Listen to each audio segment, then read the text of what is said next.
Hoje, a gente vai ver um pouco da análise de ambiente. É uma das primeiras etapas da gestão estratégica, que é o seguinte: se a estratégia é definir um caminho em direção à vitória, ao sucesso de uma organização, de um negócio, ou até de uma pessoa, mas principalmente de uma organização, de um negócio, se você não entender qual é o ambiente que você está se metendo, não vai dar certo. Imagina você definir que você quer fazer uma trilha, porque você está se focando em cuidar da sua saúde, tanto física quanto mental. Só que imagina se você não vai estudar a trilha que você vai fazer. Aí você descobre que você está num lugar que de repente tem animais perigosos. Você vai estar num lugar que pode ter pessoas perigosas. Se você não estudar aquele lugar antes de você ir para lá, você está ferrado. E isso é a importância da análise ambiental dentro do processo de gestão estratégica. O primeiro passo de você entender para onde você está indo é entender onde você está. E aí existe uma análise da própria empresa, mas acima de tudo você precisa entender o ambiente que você está. Não sei quando vocês vão estar vendo essa aula, mas assim, nesse momento o ambiente no mundo está fervilhando. E são coisas que afetam a empresa, afetam de forma profunda, afetam o seu negócio. Se você não entender como você faz essas análises, você vai ter grandes problemas e você não vai conseguir gerir estrategicamente. Você vai gerir de uma forma atrapalhada. E é um pouco do que a gente vai ver hoje. Basicamente, o entendimento do ambiente de negócios, ele pode ter um nível mais simples, que é basicamente assim: quem são seus clientes? Como é que eles compram o seu produto? Esse é um entendimento de ambiente de negócio importante, porque isso aqui pode estar mudando.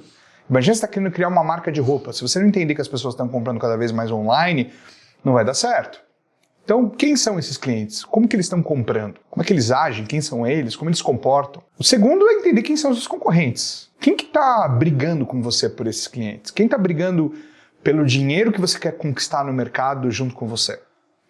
Como é que eles competem com você? Eles competem de forma agressiva? Eles competem de forma mais racional? É possível, inclusive, fazer alianças com esses concorrentes para poder brigar por alguma coisa que beneficie todos os concorrentes? Pegar uma federação tipo a Febraban, que é dos bancos. São os bancos concorrentes um do outro se unindo para poder negociar, por exemplo, com o governo. Quem são os concorrentes? Como é que eles competem com você? Quem são os seus fornecedores? Pô, pega o exemplo que eu dei de você tá criando uma marca de roupa. Minimamente você compra o tecido de alguém. Mas vamos dizer que você manda até produzir numa fábrica terceira. Cara, quem são esses fornecedores? Como é que ele tem acesso aos insumos necessários para o seu negócio? Como você tem acesso aos insumos necessários? E aqui trazendo outro nível. Quem são os reguladores? Todo negócio, em geral, ele está num contexto institucional. Então tem uma prefeitura, tem um estado, tem uma federação, um país. Você tem que seguir regras. Você não pode fazer o que você quiser. Quem são esses reguladores? Como que eles podem interferir positivamente ou negativamente no seu negócio? Esse é o nível mais básico do que é entender o seu ambiente de negócios. Vamos pegar o exemplo de uma pizzaria. Como é que ele compra? Ele compra mais ligando? Ele compra no delivery, no celular? Ele vai até a sua pizzaria para poder comprar?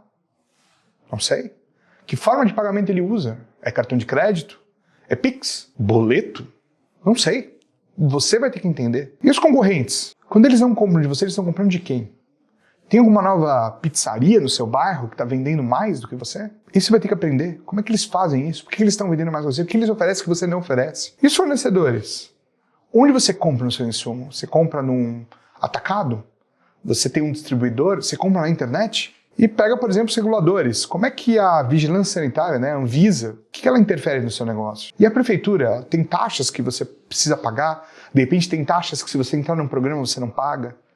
Que responsabilidades você tem e que benefícios você tem. Esse é o nível mais básico. Mas por que é importante entender o seu ambiente de negócios? Porque os seus clientes podem ter problemas. Imagina que você é um fornecedor da Americanas, que há pouco tempo atrás teve um problema enorme. Se você não entender que esse ambiente está acontecendo, vai ter problemas. Os concorrentes eles podem ser rápidos. Olha o exemplo que a gente já viu na primeira aula do Netflix com a Blockbuster. Blockbuster não deu a atenção devida ao Netflix, entendeu o que eles estavam fazendo. Os fornecedores podem se tornar caros. Olha o exemplo da guerra na Ucrânia.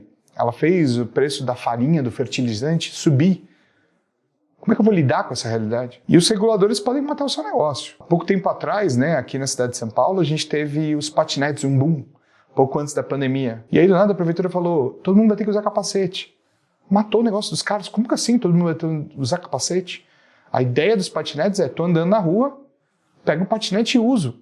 Não, tem que passar em casa e pegar um capacete. Acabou. A prefeitura, na hora que colocou essa regra, ela matou o negócio. Agora os patinetes estão voltando aqui para São Paulo. Mas por quê? Porque os reguladores tornaram esse ambiente aberto de novo.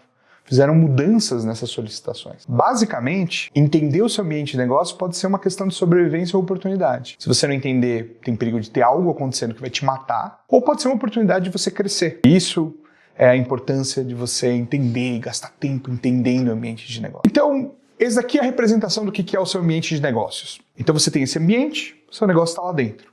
Pode ser uma cidade, em geral é algum setor, pode ser um país inteiro, pode ser até um mundo inteiro se você é um negócio muito grande. Basicamente, o que acontece é, esse ambiente de negócios, ele afeta como você opera nesse ambiente e ele afeta o resultado do que você faz. Então, exemplo, a prefeitura fala, na verdade a prefeitura não, o governo fala que aqui no Brasil, para você poder atuar como empresa, você precisa ter um CNPJ. Se você tentar atuar como uma empresa sem um CNPJ, você vai ter problemas. Receita Federal, você vai ter problema com a prefeitura, com o governo, com a federação. Você vai ter problemas. Entendeu? Afeta o jeito que você opera. E ela também afeta o resultado. A empresa, o governo resolve colocar um novo imposto. Por causa desse novo imposto, talvez ou o seu negócio não vai dar mais dinheiro ou vai dar muito menos. Esse ambiente de negócios, tradicionalmente na literatura, a gente divide ele em dois tipos de ambientes de negócios. O que a gente chama de macroambiente, que vai ser o grande tema e foco dessa aula, e o microambiente, que a gente vai aprofundar nas próximas duas aulas. O macroambiente, ele se refere a um ambiente geral e que ele afeta a totalidade de negócios de um determinado segmento. Exemplo, toda faculdade precisa de autorização do MEC, que é o Ministério da Educação, para poder funcionar. Você não pode falar, pô, quer saber? Eu vou abrir uma faculdade. Aí cria um CNPJ e começa... Não. Você pode fazer isso com um curso livre, mas não com uma faculdade. Isso é o macroambiente. Ele afeta todo mundo. Não importa se o seu público-alvo como faculdade são pessoas um pouco mais humildes, se são milionários, não importa. Não importa se você é uma faculdade de medicina, se você é uma faculdade de direito, você só pode abrir uma faculdade no Brasil com autorização do MEC. Só que algumas faculdades ainda é pior ainda. Para você abrir uma faculdade de medicina, você precisa da autorização do MEC e do Ministério da Saúde. Para você abrir uma faculdade de Direito, você precisa da autorização do MEC e da OAB.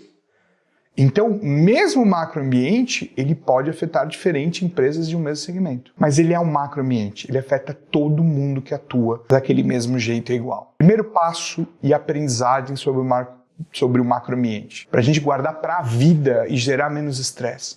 Você não pode controlar o macroambiente. Tem empresas enormes que ainda fazem o que a gente chama de lobby, que é, por exemplo, em tentar interferir de forma leve. Se você pode controlar o macroambiente, não. Seria a mesma coisa que uma pessoa falar que consegue controlar o tempo. Não tem. Não tem. O macroambiente, o que você faz, ele tem essa influência geral, você se adapta a ele, você gerencia as mudanças que ele traz. E tradicionalmente, quais são os fatores que a gente olha no macroambiente? É o que a gente chama da matriz Pestel ou Pestley, que é as questões políticas, econômicas, socioculturais, tecnológicas, legais e ambientais. A única letra que não está batendo, né, é o último E, porque em inglês é environment, né, e aqui é ambiental. São questões de clima, são questões ambientais de uma forma geral. A gente vai olhar cada um delas daqui a pouquinho. Só que antes de olhar, a gente precisa olhar o outro, que é o microambiente. O microambiente, ele já se refere a um ambiente específico e próximo em que o negócio opera. Ele já é mais específico para negócios que têm produtos similares, atendem clientes similares. Exemplo, ele envolve os clientes, os empregados, fornecedores, investidores. Então, mais ou menos o seguinte, imagina que você tem uma padaria e você tem uma outra padaria no bairro que é sua concorrente. O microambiente delas é similar. Por exemplo, elas têm acesso aos mesmos fornecedores. Claro que uma pode escolher o fornecedor A e B e a outra pode escolher o fornecedor C e D, mas elas têm acesso a esse mesmo. Elas concorrem entre si, elas concorrem pelo mesmo cliente. Então, o microambiente ele é mais direto, é o que você tem contato direto.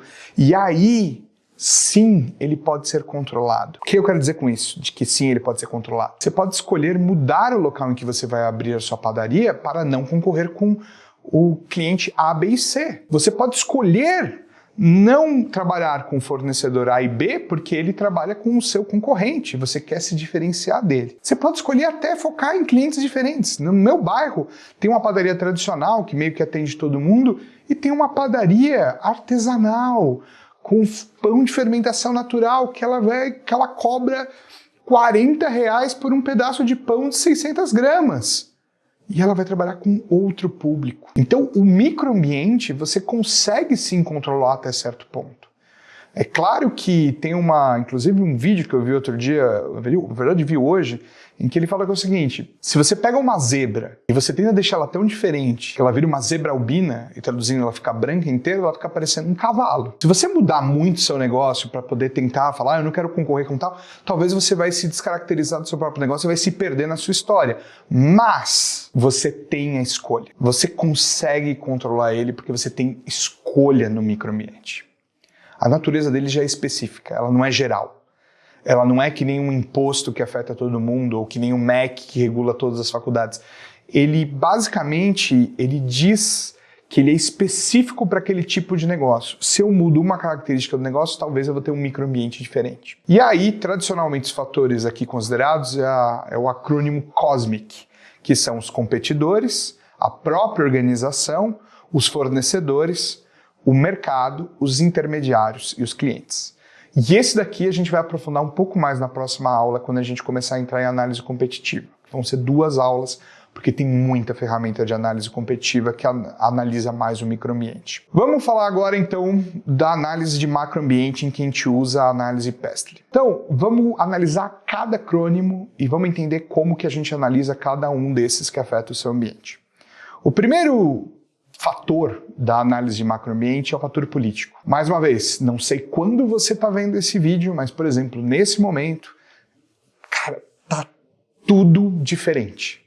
Tá tendo uma baita influência política em tudo que a gente está fazendo.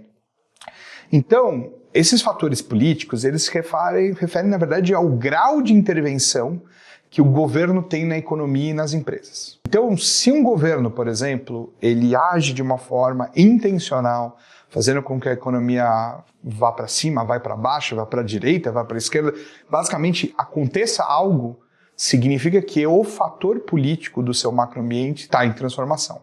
Você precisa entender aqui dentro. Aqui tem coisas como a estabilidade política, as políticas fiscais e tributárias, as relações diplomáticas e comerciais, os subsídios ou restrições setoriais, as leis anticorrupção e transparência. Todo mundo viveu isso e sabe. O Brasil é um país exatamente isso. Esse fator político ele é extremamente relevante.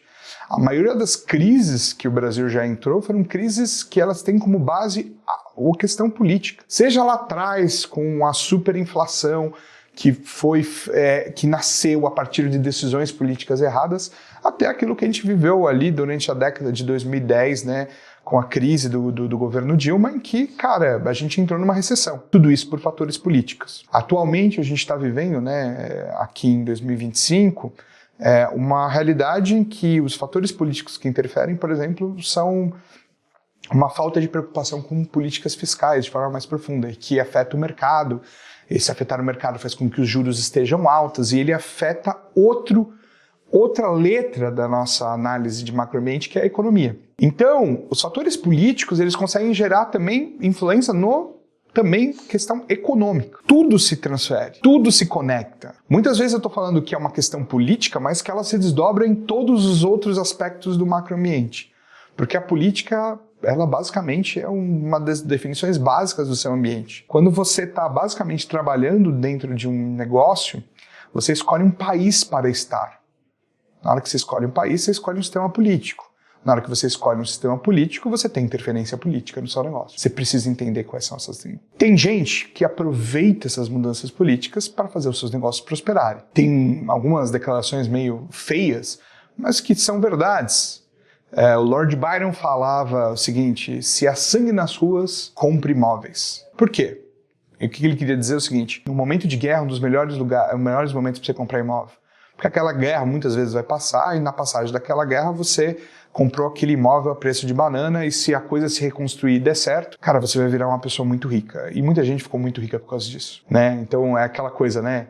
Tem pessoas que choram e pessoas que vendem lenços. Entender o ambiente político, ele abre oportunidade para você tomar decisões. Independente da ética ou não, a questão é, você precisa saber disso para poder navegar o seu negócio da forma correta. Então eu vou trazer aqui um exemplo, né? As empresas do setor de energia renovável, elas podem se beneficiar com incentivos fiscais. Vou dar um exemplo. Tem alguns produtos renováveis, como por exemplo painéis solares, que pagam menos imposto por serem empresas que o governo incentiva ao crescimento, porque ele sabe que isso vai fazer bem para o país no médio e longo prazo, principalmente por questões ambientais. Então, basicamente, se um país para de ter foco em transição energética, talvez esses benefícios vão embora. Muitas vezes, os economistas estão muito preocupados quando tem uma eleição por causa disso.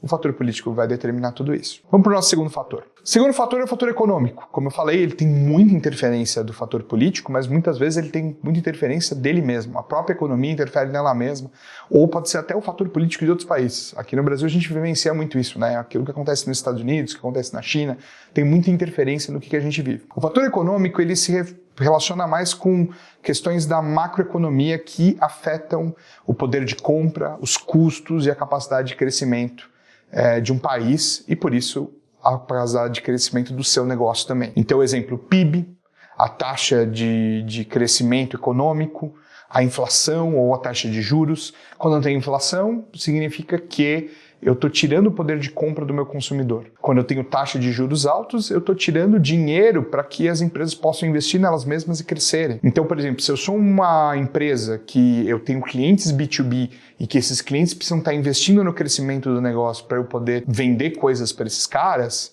eu vou ficar muito atento à taxa de juros. A taxa de juros pode afetar o meu negócio. Se ela estiver muito alta, vai ter menos empréstimo para as empresas, por causa disso elas vão investir menos no próprio negócio. Se eu sou uma empresa que trabalha com isso, eu vou ser afetado. O câmbio, imagina se você é uma empresa que importa coisas. Então o câmbio subiu, o câmbio desceu, a sua vida depende disso. Então essa volatilidade da moeda também é importante. Taxa de desemprego, quando eu estou em pleno emprego, em geral eu tenho mais consumidores remunerados e por causa disso esses consumidores conseguem consumir. Isso basicamente, inclusive, foi a estratégia do governo atual, vou focar nisso, porque aí eu aqueço a economia e eu tenho mais gente consumindo, e as empresas estão vendendo mais, porque elas estão vendendo mais, elas podem contratar, e aí eu tenho um desenho. Eu preciso saber que isso está acontecendo. Eu preciso estar atento a isso. E o nível de renda da população. Então, exemplo, numa recessão global, reduz o consumo de bens não essenciais. Então imagina que você é uma empresa que vende produtos de luxo. Talvez você vai ver os seus produtos caírem as vendas dele. Muitas vezes não, porque basicamente a recessão muitas vezes nem afeta as pessoas com classe muito alta. Mas, se você é um luxo acessível, talvez você seja afetado. O terceiro fator são os fatores socioculturais, que eles se referem aos valores, crenças, comportamentos, o perfil demográfico que molda o consumo. E isso é super importante, porque muitas vezes um país ele pode ser mais conservador, ele pode ser mais progressista, ele pode ser mais empreendedor, ou ele pode ser mais movido a trabalho. Basicamente, eles têm os valores culturais, a ética daquela população, o estilo de vida, saúde. Você pega, por exemplo, se você for abrir um negócio na Noruega, na Finlândia, esses países escandinavos, eles têm muito apreço pela vida pessoal. Então, talvez abrir um negócio focado em lazer, etc., você vai ter mais espaço do que, de repente, um país tipo a China, que se trabalha muitas horas por dia e que eles gastam pouco tempo com lazer. Não sei, mas, por exemplo, na China é o maior mercado de cinema e videogame do mundo, porque mesmo tendo pouco tempo, quando eles têm pouco tempo, eles se dedicam a ver filmes, eles se dedicam a jogar videogames. Inclusive, teve um grande lançamento de videogame que foi, inclusive, desenvolvido e financiado pelo próprio governo chinês, que basicamente as empresas deram folga para os funcionários jogarem o jogo, porque ele era importante para a China. Isso é um fator sociocultural. Se, por exemplo, eu tenho uma empresa focada no público LGBTQIA+, se eu tenho um país mais progressista, em que essa minoria tem mais espaço, talvez vai ser o melhor lugar para eu poder investir. Eu vou poder trabalhar melhor nisso. Então, Os fatores socioculturais, eles afetam a forma com que você opera. Por exemplo, você vai trabalhar com países mais conservadores, talvez se você fizer produtos focados nisso, você vai poder se desenvolver melhor. Então, a questão sociocultural, ela vai ajudar muito você a fazer isso. Qual é o nível de educação? Qual é o nível de alfabetização digital? Qual é o nível, a pirâmide etária? Quais são as mudanças demográficas? Eu tenho um país que ele é mais velho, então talvez, ter produtos relacionados a essa questão vão fazer mudanças. O importante os fatores socioculturais, eles determinam a forma com que a população e os clientes pensam no nível geral. Um exemplo disso é, por exemplo, a demanda por produtos sustentáveis, cruelty-free e veganos, que está crescendo na geração Z. O próximo fator é o fator tecnológico. Putz, esse é o mais óbvio. Olha a inteligência artificial, gente. Ela está transformando tudo que a gente faz. Então a digitalização dos processos, o iFood, como é que você vai abrir hoje um negócio sem saber que tem um aplicativo para você poder pedir coisas? Mobilidade urbana e Uber, mobilidade urbana e os aplicativos. Cara, a tecnologia molda. Se você não entender o que está acontecendo tecnologicamente no seu ambiente, você não vai fazer. Então a digitalização dos processos, as inovações disruptivas, o nível de investimento em pesquisa e desenvolvimento que os países estão tendo, os canais digitais de venda e relacionamento, questão de segurança, automação. Um exemplo disso a IA generativa está revolucionando o marketing, o atendimento e a criação de produtos. Você lembra aquilo que a gente falou na primeira aula com relação ao atendimento? Talvez no futuro você não vai precisar mais pedir para remarcar uma consulta no dentista. Você precisa estar atento a isso. Se você está abrindo um consultório de dentista e falar, putz, será que eu gasto com esse chatbot? Porque daqui a pouco, de repente, tem outra coisa. Então, esse fator tecnológico ele é fundamental. Na sequência, vem os fatores legais. Cara, é lei. Lei se segue. Lei se obedece. Você pode até fazer lobby para mudar ela com o tempo, mas assim, você primeiro segue e obedece. Se você não souber as leis que te afetam, você está ferrado. Então, vai mudar algo na legislação? Essa mudança na legislação vai te gerar custos, vai te gerar redução de custos, aumento de custos. Existe lei de concorrência? Então, a gente vê isso de vez em quando. Tal empresa quer comprar tal empresa e aí o CAD fala, não pode. Você não vai fazer isso. Você não vai poder comprar. Proteção de dados, privacidade. Cara, vaza dados. Você é uma empresa médica e vaza dados. Cara, você está ferrado. A chance da sua empresa morrer é alta. Então você sabe que esse ambiente acontece, por isso você vai ter que, no seu planejamento, na sua gestão estratégica, se proteger disso. Regulações como Anvisa, Bacen, só Pfizer, quero operar no Brasil, se a minha vacina não for liberada pela Anvisa, eu não vou fazer nada. E aqui um exemplo, as startups fintechs precisam seguir normas rigorosas do Banco Central para poder funcionar. Se você não seguir, você não abre, você não opera. E por último, os fatores ambientais. Você lembra que eu falei? Não dá para controlar o tempo. São Paulo está ficando cada vez, no inverno, no verão, chegando a calores absurdos. Pô, vai abrir uma loja, uma fábrica de ar-condicionado. Talvez dê certo. Talvez seja o segredo. Vou dar um exemplo. Muitos prédios aqui no Brasil não estão preparados para ter um ar-condicionado. O que começou a vender? Ar-condicionado de chão. Você bota na tomada, coloca um tubo na sua janela, funciona. Cara, faz parte do entendimento. Tá ficando mais quente. A média do mundo tá ficando mais quente. Naquele local específico em que você opera, tá ficando mais quente. Cara, deixa eu aproveitar isso. Como é que eu vou levar isso em conta? Vou abrir uma faculdade num lugar que tá assim. Cara, vai ter, acho que ter ar-condicionado. O aluno vai conseguir prestar atenção na aula se ele estiver tomando no lombo 30 graus de temperatura? Não sei. Então aqui tem questão de sustentabilidade, ESG, as mudanças climáticas, desastres nacionais. Imagina você fazer alguma coisa e não levar isso em conta. Tem um lugar lá que neva muito e que tem tempestades de neve. Se você não criar uma fábrica que, consiga suportar aquilo, como é que vai fazer? Redução ambiental e carbono. Você pega, por exemplo, empresas tipo a Suzano. A Suzano é uma empresa de carbono negativo. O que ela está se planejando? Ela está planejando para ganhar dinheiro com o carbono que ela consome do mundo. Essas questões ambientais são importantes. Um exemplo disso é o seguinte. As mudanças climáticas estão gerando eventos extremos, como enchentes, secas, que afetam a cadeia de suprimentos globais. Como é que eu lido com isso? Será que eu não posso criar uma empresa para ajudar, uma consultoria que ajuda a empresa a fazer isso? Como é que a minha empresa vai se adaptar a essa realidade? Um jeito de vocês usarem a matriz Pestle, que é bem legal, que é você fazer um desenho em que nas colunas você tem cada um dos fatores, e aqui você traz 3 níveis. O que você acha que vai ter alta influência no seu negócio, aquilo que você não sabe se vai ter alta ou baixa, então nesse momento você não tem informação, então você vai tentar buscar. e aquilo que você sabe que tem baixa influência. Então, voltando ao exemplo da pizza, né? Então, ao abrir uma pizzaria, você sabe que na questão do ambiente econômico se tiver inflação, possivelmente as famílias vão comprar menos pizzas, porque elas vão estar economizando mais, vão estar de repente mais focadas no supermercado. Isso acontece muito no Brasil. Então, o nível de gasto do consumidor vai cair. Em termos de tendências socioculturais, cara, eles estão buscando alimentações mais saudáveis, coisas mais gourmetizadas, de repente, a demanda por conveniência. Então, você está no iFood, trabalhar com, de repente, ingredientes que sejam menos calóricos, ou que você informe para o seu consumidor quantas calorias é aquilo. Em nível legal, você está operando no Brasil, tem que ter lei trabalhista. Como é que eu vou trabalhar? Vou trabalhar com CLT, vou trabalhar com PJ, como é que eu vou fazer isso? Propriedade intelectual, de repente você está escolhendo um nome da sua marca que um cara pode vir e processar você. Questão ambiental. Você precisa tomar cuidado com resíduos de embalagem, você precisa ter um abastecimento sustentável, você não pode jogar o seu lixo na rua, você tem que respeitar as regras desse país. Tecnológico, delivery, como é que eu vou lidar com isso? Ter equipamentos mais automatizados na cozinha, em vez de ter um forno a lenha, eu vou ter um forno que é de esteira, e aí eu consigo fazer mais pizzas por hora. E político, eu preciso seguir as regras de segurança alimentar. Aqui é um exemplo da matriz preenchida. Então ele coloca ali que a alta influência é a questão da vigilância sanitária, a inflação dos insumos, a quarentena do Covid, cara, que afetou qualquer pizzaria. Ou tendências específicas de consumo, aplicativos de delivery, as leis trabalhistas. O excesso de chuvas pode afetar, porque você não vai conseguir mandar o entregador, o tempo de espera vai ser muito alto. As coisas que você não sabe, então será que os sindicatos vão me encher o saco?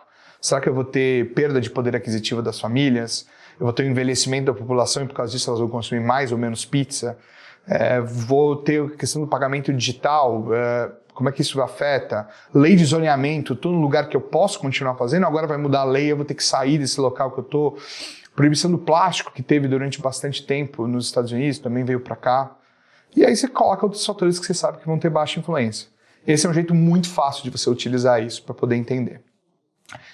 Para finalizar a aula, qual a nossa reflexão? O quanto que o macroambiente influencia a criação de um negócio. Com base em tudo que a gente viu hoje, esse é o pensamento. O que a gente vai ver na próxima aula? A gente vai entrar mais em microambiente e vai principalmente começar a estudar análise competitiva. Vão ser 2 aulas sobre isso. Então, como é que uma empresa pode entender melhor quem são seus verdadeiros concorrentes? Por que conhecer bem o setor em que a empresa atua é tão importante quanto ter uma boa estratégia? Como que a empresa pode avaliar se está numa posição forte ou fraca com relação aos seus concorrentes? E quais são os fatores que ajudam a empresa a se destacar e competir de forma mais inteligente, mesmo que não seja a maior empresa desse mercado? Obrigado.